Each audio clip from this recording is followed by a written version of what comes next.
बढ़ते हैं खबरों में आगे। जयपुर में ऑर्गन ट्रांसप्लांट केस में स्वास्थ्य विभाग पूरी तरह से एक्शन मोड में है। मामले में केस दर्ज हो गए हैं और स्वास्थ्य विभाग ने जवाहर सर्किल थाने में एफआईआर दर्ज कराई है। राजस्थान में बीते एक साल के दौरान 900 से ज्यादा ऑर्गन ट्रांसप्लांट हुए हैं। जिन लोगों का ऑर्गन ट्रांसप्लांट हुआ उनमें विदेशी नागरिक भी शामिल हैं। इनमें से किसी के लिए भी एनओसी नहीं जारी किया गया था। एसीबी पहले से इस मामले में जांच कर रही है। इस मामले में एफआईआर भी दर्ज कर ली गई है। इस मामले में अंतर्राष्ट्रीय रैकेट के सक्रिय होने का संदेह है। एसीबी ने इस मामले में फोर्टिस अस्पताल, एचईसीसी अस्पताल, ऑर्गन ट्रांसप्लांट कोऑर्डिनेटर, मणिपाल अस्पताल के पूर्व कोऑर्डिनेटर और एसएमएस अस्पताल के सहायक प्रशासनिक अधिकारी को पहले ही गिरफ्तार कर लिया है। आपको बता दें कि मानव अंग प्रत्यारोपण के लिए रिश्वत लेकर फर्जी एनओसी जारी करने की सूचना मिलने पर चिकित्सा स्वास्थ्य और चिकित्सा शिक्षा विभाग अतिरिक्त मुख्य सचिव श्रीमती शुभ्रा सिंह ने खुद से इसे संज्ञान में लिया था और तेज से जांच कर कार्रवाई करने के निर्देश भी दिए थे। और ज्यादा जानकारी देंगे हमारे साथ संवाददाता सोमू आनंद जुड़ गए हैं। सोमू, देखिए, ऑर्गन ट्रांसप्लांट को लेकर एसीबी की कार्रवाई हमने पहले भी देखी। कई लोगों की गिरफ्तारी इस पूरे मामले में हुई थी। कई डॉक्टर्स का फोन भी जमा किया गया था, जांच पड़ताल हुई थी।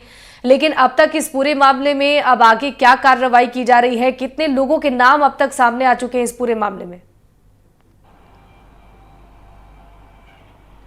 देखिए, एसीबी की जांच जो है वो भ्रष्टाचार को और रुपयों के लेन देन को लेकर के हो रही थी, लेकिन अब जब स्वास्थ्य विभाग ने इसको लेकर एफआईआर दर्ज की है तो अब ये देखना है कि ये रैकेट जो है वो कितना बड़ा था, क्योंकि इसमें ऐसे संदेह मिल रहा है कि इसमें अंतर्राष्ट्रीय रैकेट जो है वो इन्वॉल्व हो सकता है, क्योंकि बड़े पैमाने पे 160 से अधिक जो विदेशी नागरिक थे उनका अंग प्रत्यारोपण हुआ था और उनमें से किसी में भी एनओसी जारी नहीं हुई थी, क्योंकि एनओसी देने के लिए जो कमेटी बैठती थी उसकी एक साल से कोई बैठक नहीं हुई थी। इसको लेकर के भी स्वास्थ्य विभाग ने सवाल पूछा था कि किन परिस्थितियों में कमेटी की बैठक नहीं हुई। साथ ही साथ एक हाई पावर कमेटी भी स्वास्थ्य विभाग ने बनाई थी, जिसने अपनी अंतरिम रिपोर्ट भी तैयार कर ली है।